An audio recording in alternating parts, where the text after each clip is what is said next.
There was once a man named Martin Luther King Jr. in the United States of America who had a dream.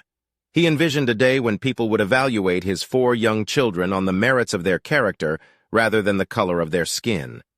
No of their skin tone, he thought everyone should be treated equally.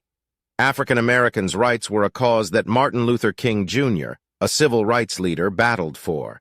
He thought they ought to enjoy the same rights as everyone else, but sadly, they were subjected to prejudice because of the color of their skin. Martin Luther King Jr. orchestrated nonviolent demonstrations and made stirring speeches to draw attention to this injustice. One of his most famous speeches was the "I Have a Dream" speech, which he delivered during the March on Washington for Jobs and Freedom in 1963. In this speech, he spoke about his dream of a world where everyone was equal and could live together in peace. He inspired millions of people to believe in his dream and to fight for civil rights. John F. Kennedy was another important figure in American history. He became the 35th President of the United States in 1961. In his inaugural address, he said, "Ask not what your country can do for you.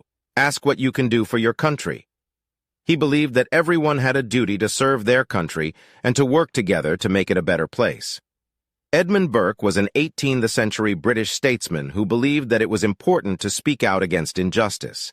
He said, "The only thing necessary for the triumph of evil is for good men to do nothing."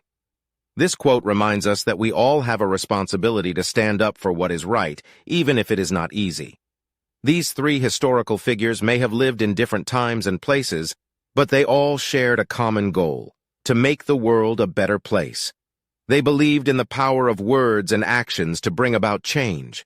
Their legacies continue to inspire us today to stand up for what is right and to work towards a more just and equitable world.